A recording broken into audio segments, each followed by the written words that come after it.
Hello po mga kababayan, kamusta po kayong lahat? And once again, welcome back to another episode of Simply Talkies Vlog. Pag-usapan natin mga kababayan yung isip bata ninyong beeping pusit na ngayon ay tinatawag nating Lucrecia. Yan po, Lucreciang pusit.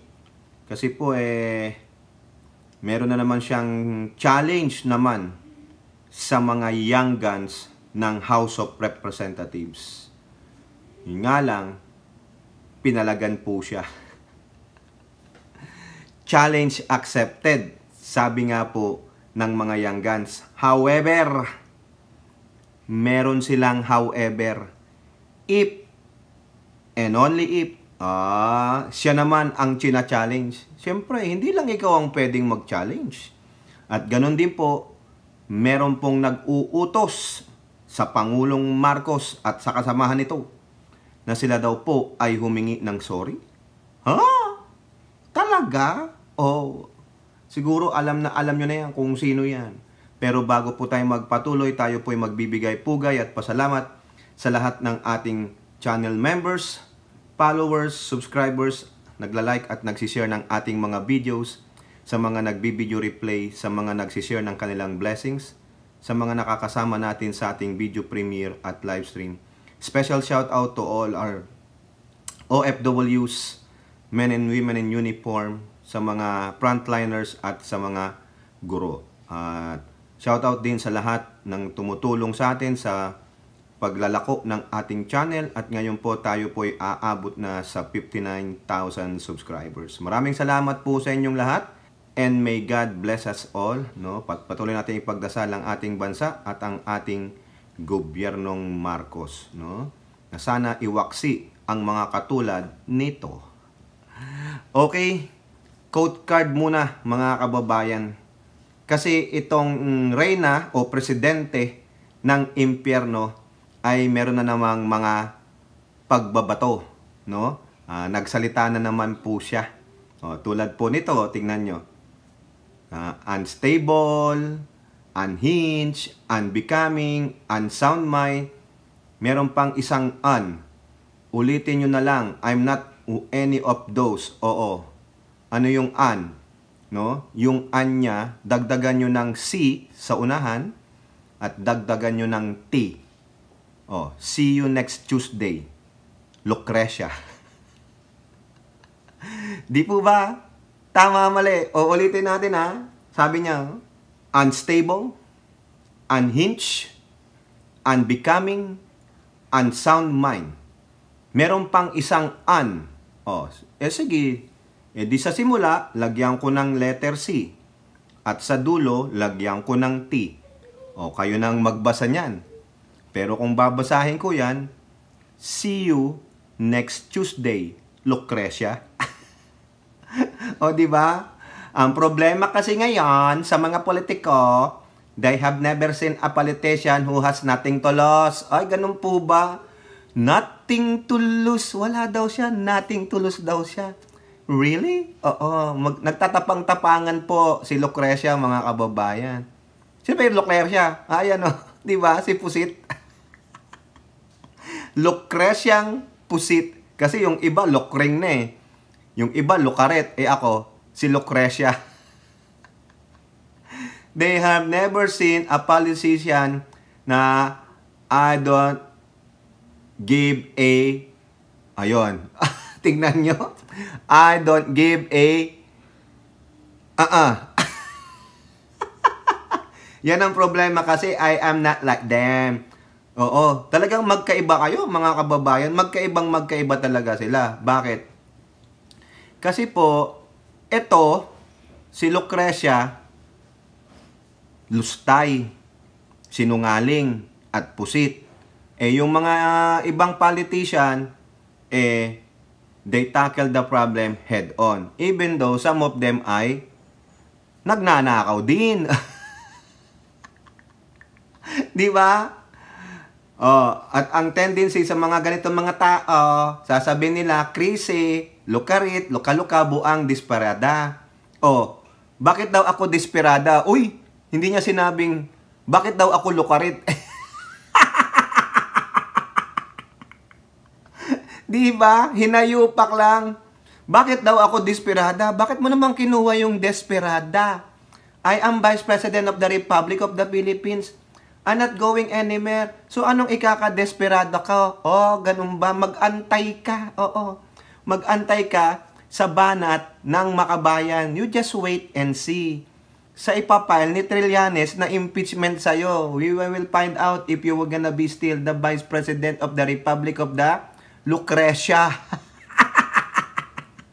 O, di ba? Hindi niya sinabing, hindi niya dinipensahan yung pagiging lukaret, yung pagiging luka-luka at buang at crazy. Ang dinipensahan niya, desperada. So meaning, there is a reality na siya ay Lucrecia. Oo, di ba? See you next Tuesday, bitch. Di ba? Yung nakakaintindi po ng see you next Tuesday, good luck. Kasi sabi niya, I don't give a God. Di ba? I don't give a F. Kasi mahilig siya sa F. F. Parang fog. Bululin nyo ang fog. Eh di, alam nyo na. Ngayon, may hamon din siya. Sabi niya, ito po, on indicating her willingness to undergo a psych exam and drug test following criticism regarding her mental health. Nako, hindi na yan pinagsasabi. Ginagagawa na yan. Oo, Lucrecia. Oo, ginagawa na yan. Ang sabi niya, gagawin natin. 2 tis. Uy, 2 tis daw. Eh ano yun? Ditistikil. Gagawa daw siya ng tis. Oo. 2 daw. Eh di, ano yung 2? Eh di, testikil. Di ba 2 yun? Kasi sinasabi nila, unstable daw ako eh. Eh, paningin ko naman sa kanila, unstable din sila, di ba? O, tinan mo. Baliw talaga ang puta. Walang maidepensa, mga kababayan. Walang maidepensa sa kalokohan niya. Walang maidepensa sa pagiging Lucrecia niya. Sa pagiging see you next Tuesday niya. No. Ito, this just last lang ito. Tama sila eh. Temper tantrums lang ito. No? Parang batang hindi na pagbigyan. Bata isip. Oo. Parang pinagtatakpan niya lang yung totoong nararamdaman niya. Ano yan? Baliw na baliw. Oo. Hindi na pagbigyan eh. Yung inaatake nila, nagagalit sila. Ha? Ano? Kapag sumagot yung inaatake nila, nagagalit sila. Gago! Nang baliktad na naman, mga kababayan. Nang baliktad. Nagagalit ba ang mga mambabatas? Inaatake ba sila? Ha? Aatake sila kapag sumagot yung inaatake nila. Nagagalit sila. Ha? Anong inaatake sa'yo? Sige nga, ano inaatake sa'yo? Give us the right answer or a proof na ikaw ay inaatake. Ikaw nga ang umaatake. Di ba? Baliw talaga, mga kababayan. Binabaliktad niya yung ginagawa niya. Bakit siya naglabas ng statement na maganyan? Yung kanyang Drag Me to Hell press con, mga kababayan. Ha? Bakit? Kasi, nung nasa ASEAN Summit ang Pangulo, tinanong siya. Tinanong ang Pangulo. Sabi, ano pong masasabi nyo? Sinabi ng Vice Presidente na hindi pala kayo magkaibigan. Sumagot ang Pangulo. Maybe I was deceived. Di ba? Ayun, sumagot lang ang Pangulo. Kailangan sagutin yung tanong eh. Tapos, nagkaroon ng hearing ang komite ni Representative Joel Chua, yung Good Governance and Accountability. Nakita yung 16 million and 15 million. So, inatake ba sila? Inatake ka. Sa piling mo, inatake ka ng Pangulo dahil sinabi niyang maybe I was deceived. Pag-atake na yun sa'yo, ikaw yun eh. Nagagalit ka. Pag na-mention lang yung pangalan mo, galit na galit ka. Remember, nakita nyo yung ugali niya nung budget hearing niya? Ha? Sa House of Representatives. Di ba nung sinabi ni Castro na siya ay isang pusit, sabi niya, anong sinabi niya? Anong sinabi niya? Di ba gumaganon siya? Sa mga budget hearing, ayaw niyang makakarinig ng masama tungkol sa kanya. Yung deceive, masama sa pandinig niya. Yung 16 million at 15 million na paglustay ng walang karapararakan, hindi niya ma-explain pag-atake sa kanya. Ayaw niya yun. Diba? Kaya sumasagot siya. Kaya baliktad mga kababayan eh. Paano na-atake ang House of Representatives? Inatake mo? Paanong paraan? Wala nga eh. Diba? Sumasagot lang sila dahil alam nila you have a mental disturbance. You are mentally disturbed. May problema ka, iha. Oo, Inday. Lucrecia ka. No? Malaki ang problema mo. Oo, nako. Ha? Kaya ngayon, magpapadrag test daw siya. Oo. Yung testicle. Oo. Kasi dalawang test daw eh. May dalawang test lang, di ba? Testicle. Oo. Oo, hinahamon niya po. No? Meron po siya dito na hinahamon niya ang mga young guns ng Kongreso. Ha? Magpa-drug test din daw bilang isang mamamayan at butante ng bansang Pilipinas, magpa-drug test daw. Dapat ito halongkatin nyo rin. Baka yan ay dual citizen. Oo, mga kababayan. Baka yan po ay may German at Chinese citizen pa yan. Baka hindi lang dual. Baka tatlo pa, mga kababayan. Ha? O ngayon, sa paghahamon niya sa mga young guns ng drug testing, sumagot po. Ha? Ayan sabi niya. I will do 2 tests. Neuropsychiatric and drug test. Pero dapat lahat ng mga young guns na kandidato, lahat ng mga congressional candidates ay magpa-drug test. Ano po ang sabi ni Representative Migs Nograles? Sure, no problem with me. I will schedule test within the next few days. Oh, ano ka ngayon? Pinalagang ka na ni Migs Nograles. Oo. Oh, eto pang isa. Yung representative ng si Ilocos sa La Union, ha? Si Representative Paulo Ortega. Wala naman pong problema kung mag-a-undergo kami ng drug test o neuropsychological test kasi ako nga po, hindi nga ako mismo umiinom. So anytime po yan. Ang challenge po is, eto na, ang challenge. Aside sa pinalagan siya, no? Ang challenge ngayon sa kanya, sasagot ba siya, ha? Tingnan mo. Oh, pag-atake na to daw, pag-atake na. Oo. Ang challenge sa iyo, pusit, na Lucring, ha? O Lucrecia, is she has to testify under oath. Answer the questions specifically from the Committee on Good Government. O ayan, ang tanong, siya ba ay a-attend dyan? Siya ba ay mag-a-under oath? O, ito pa yung sabi sa Manila Bulletin. House Young Guns counter BP Saras dare testify under oath. Ayan. Ha? Kakagat ka ba? Ha? Nandiyan po si tapos na si Ortega eh. Nandito po si Kong Hun, no? At si Adjong. Testify under oath, walang problema. Magpapa-drug test sila. Kahit saan mo pa sila dalhin drug test. Oo. Di ba? Kakasa ka ba? Ayun ang tanong. Pupunta ka? Naghamon ka eh. Oh. Kinagat ang hamon mo. Kung baga sa poker, ha? Nagaano ka lang. Poke-poke pairs. Poke-poke pace. Sabi nga ni Lady Gaga, poker pace. Di ba? Sa larong poker, nag-bluff ka. Oh, nag-call ka. Ha? Anong ginawa nung mga young guns? Race. Ano gagawin mo? Oh, ni-race nila.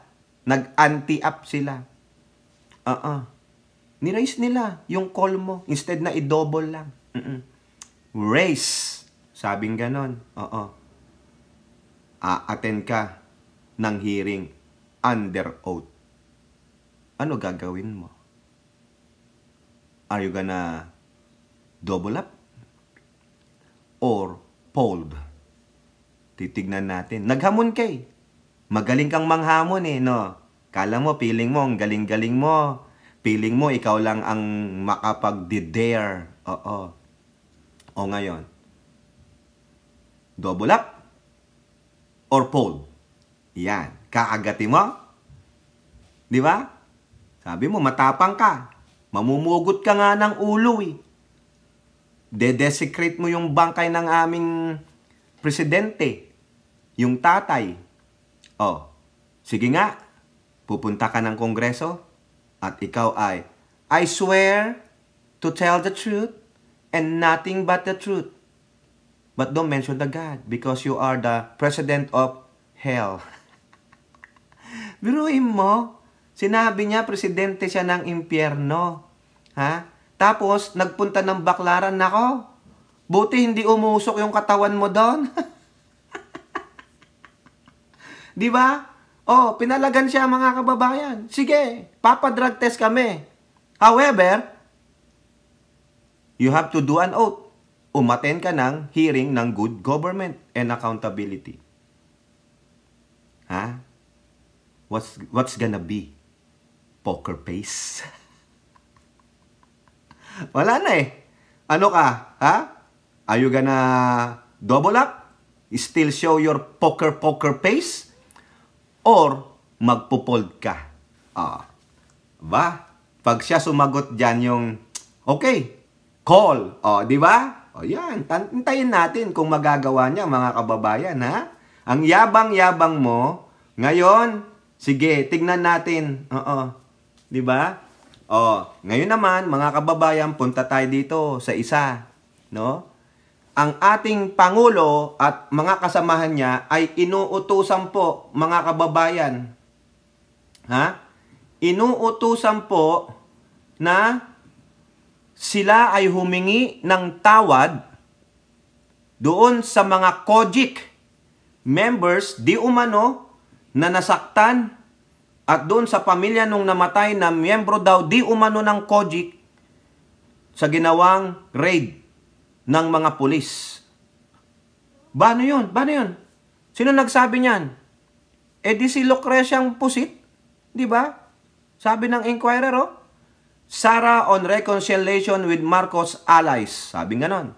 Mag-sorry sila. Mag-sorry daw. Kanino magsusorry nga, mga kababayan? Biruin mo, pinagsusorry niya doon sa COGIC? Really? Yun lang? Tapos ang yabang pa niya. Sabi niya, magkakayos kami lahat. Sige, mag-sorry sila. Doon sa pamilya ng namatay sa Davao City during nakagulo sa loob ng COGIC. May namatay doon. Mag-sorry sa pamilya. Mag-sorry sila sa lahat ng tinirga sila. Pinukpok nila at binugbog nila sa Tamayong at COGIC. Ay! Ganun ba? May pinukpok, may binugbog, may tinirgas? Really? Totoo pala yun? Ganun pala ang kwento sa kanya. Ba't hindi kayo nag-file ng report sa pulis? May CHR naman doon, nag-iimbestiga. Bakit hindi nyo antayin? Bakit hindi mo antayin ang report, ang final report ng investigasyon? At kasuhan ang mga pulis? Bakit si Pangulong Marcos? Tapos ang sabi pa niya, ang mga kababayan, ang kapal talaga ng muka ng Lucreciang Pusit. Di ba? Tapos sabi niya, tingnan ko kung mapapatawad ko sila. Depende sa akin. Hindi lang sorry, hindi. Pangalanan nyo lahat. Mag-sorry kayong lahat sa kanila. Pag-isipan ko kung patawarin ko kayo. Pag-isikan pa lang, Ganon? Ganon ka-demanding ang COGIC? So therefore, talagang protector siya ng COGIC at ni Kibuloy. Mas mahal niya yung mga gumawa ng mali. Yung mga defiant. Talagang itong inyong Lucreciang Pusit ay defender ng mga tiwali. defender ng mga pasaway. Kasi siya mismo pasaway. Biruin mo, yung mga COGIC member ang nambalahura sa pulis. Tapos si Pangulong Marcos at yung mga pulis at yung allies pa nila ang magsusori. Si Marbil magsusori. Isina General Torre nga ang inalipusta ng mga Kristiyanong mga bugok ng mga tauhan ni Kibuloy na rape ng mga minor. Bakit hindi mo sabihan muna si Kibuloy, magsorry ka? Dahil nilapastangan mo ang mga minor. Bakit hindi mo sabihin sa tatay mo at sa mga allies niya muna, sila ang unang magsorry sa mga biktima ng drug war, extrajudicial killing ng tatay mo at ng mga allies niya. At sino ka? Ha? Sino ka? Para sundin ng Pangulo. Spare tire ka lang. Diba?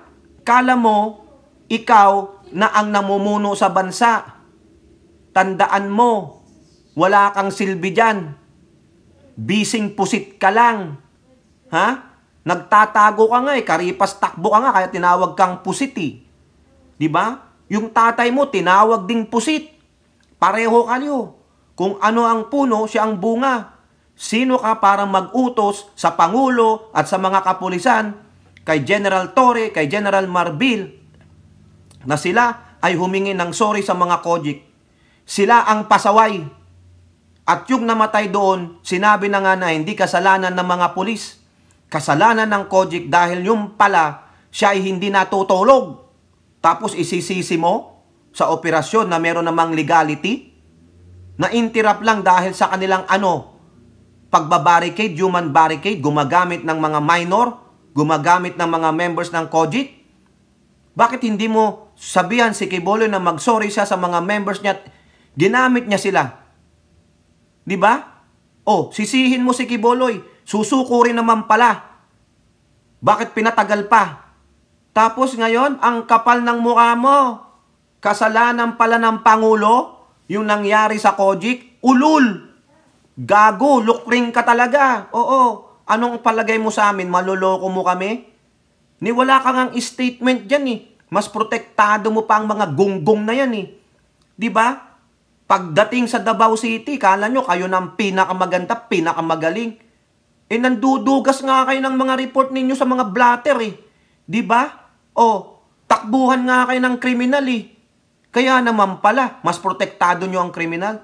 Tapos sasabihin mo, mag-sorry, sino ka? Tatay mo ba nag-sorry? Ha?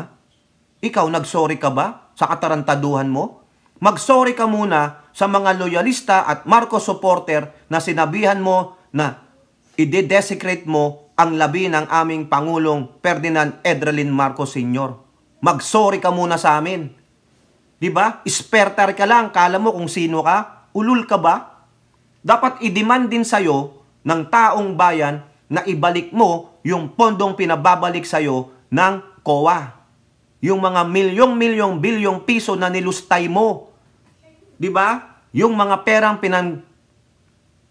susuhol mo sa mga empleyado ng DepEd, 2 tao na.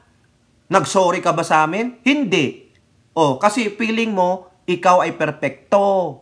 Oo. Ang kapal ng mukha, mga kababayan, magsabing sorry. Sorry ka, eto sa'yo. Ito. Hindi kailangan mag-sorry ang Pangulo at mga allies ito kasi legitimate yung operation doon. Hindi kasalanan ng Pangulo o ng mga kapulisan bakit may namatay doon. Kasalanan ng mga COGIC kasi kulto sila. Naniwala sila sa bulaang propeta na si Kibuloy. Sila ang dapat mag-sorry dahil nilinlang nila ang taong bayan. Si Kibuloy ang dapat mag-sorry dahil nilanglang niya ang mga miyembro niya. Kapal ng mukha mo. Protector kayo ng kriminal. Halatang halata, mga kababayan. No? Ang kapal ng mukha. Kasing kapal ng plastic, mga kababayan, no? Dapat talaga ma-impeach ito. Bilis-bilisan nyo naman dyan, kayong mga makabayang Black, Trillanes at sino pa. Bilis-bilisan nyo. Kailangan, mga kababayan, walang mailuklok na pro Duterte sa mga mambabata sa darating na 2025. Para tignan natin ang yabang nitong si Pusit, no? Ang Lucreciang Vice Presidente ng Pilipinas, no? Nakakahiya. nagkaroon ng vice presidenteng baliw at protektor ng kriminal. O, ayan po. Kayo po mga kababayan, no? Nakakagalit eh. Sumosobra na. Binabaliktad niya ang sitwasyon. Pag inaatake daw yung HOR, nagagalit sila. Kailan naatake ang HOR? At kailan ka inatake? Ikaw yun eh. Binabaliktad mo ang sitwasyon. Magaling kayong manggago. Pero ngayon po mga kababayan, gising na tayo eh. Alam na natin ang kara nila eh. Talagang anak po sila ni Satanas. Bagay silang mag-ama sa impyerno. Oo. O kayo po, ano pong inyong masasabi? Comment down below and don't forget to like and share. Hope to see you on the next videos. Bye-bye. God bless.